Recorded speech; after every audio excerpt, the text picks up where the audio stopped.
ఈ పిఎస్ఎల్ అయితే వేరే లిమిటెడ్ రారా, వేరే పిఎస్ఎల్ రారా, ఈ పిఎస్ఎల్ చూస్తామంటే దాంతో మాట్లాడమంటున్నా. మీ ఏసీ బార్ రాదండి, మీ ఏసీ బార్ లిమిటే కదా, మీ ఏసీకి లిమిటే కదా. ఇప్పుడు ఎట్లా చెప్పిన లైన్లో పెట్టి ఇప్పుడు మీరు పడతాకు ముందుకు చెప్పాలి. మీకు వ్యూ అందలేదు, మీరు చెప్తారు మీకు వెహికల్ స్పీడ్ పోలేదు, దొంగల బండి స్పీడ్ పోతే మన బండి స్పీడ్ లేకపోతే మన తెలంగాణ ప్రభుత్వం ఏం చేస్తుందో మరి మనకు తెలియాలి. ఇంత మంచిగా చెప్తారు సార్, మీరే చెప్తారు మన లిమిట్ మా బండ్లు ఎక్కువ పోలేవని. మన స్పీడ్ ఉంది, మన స్పీడ్ ఎక్కువ ఉంది, ఎట్లా మరి దొంగలు దొరికించుకోవాలి? మరి మన బండ్ల స్పీడ్ ఉన్నప్పుడు, మన బండ్ల స్పీడ్ తక్కువ ఉన్నప్పుడు ఎట్లా దొరికించుకోవాలి? మనం ఎట్లా ఈ రాష్ట్రాన్ని కాపాడుతాం?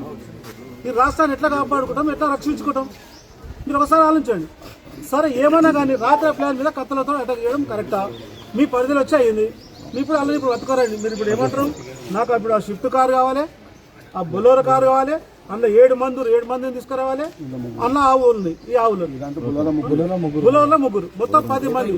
ఈ 10 మందిని ఆవులని ఆ బండ్లు తీసుకురండి, మేము ఇంటికి వెళ్ళిపోతాం. ప్రభుత్వం ఏం చేస్తుందో మరి మనకు తెలియాలి. ఇంత మంచిగా చెప్తారు సార్, మీరే చెప్తారు మన లిమిట్ మా బండ్లు ఎక్కువ పోలేవని. మన స్పీడ్ ఉంది, మన స్పీడ్ ఎక్కువ ఉంది, ఎట్లా మరి దొంగలు దొరికించుకోవాలి? మరి మన బండ్ల స్పీడ్ ఉన్నప్పుడు, మన బండ్ల స్పీడ్ తక్కువ ఉన్నప్పుడు ఎట్లా దొరికించుకోవాలి? మనం ఎట్లా ఈ రాష్ట్రాన్ని కాపాడుతాం? ఈ రాష్ట్రాన్ని ఎట్లా కాపాడుకుంటాం, ఎట్లా రక్షించుకుంటాం? మీరు ఒకసారి ఆలోచించండి.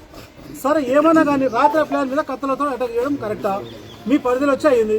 మీ ఇప్పుడు అలాగే ఇప్పుడు బతుకోరండి. మీరు ఇప్పుడు ఏమంటారు, నాకు ఇప్పుడు ఆ షిఫ్ట్ కారు కావాలి, ఆ బొలోరో కారు కావాలి, అందులో 7 మందిని తీసుకురావాలి, అన్న ఆవు ఉంది, ఈ ఆవులు బులోలో ముగ్గురు, మొత్తం 10 మంది. ఈ 10 మందిని ఆవులని ఆ బండ్లు తీసుకురండి, మేము ఇంటికి వెళ్ళిపోతాం.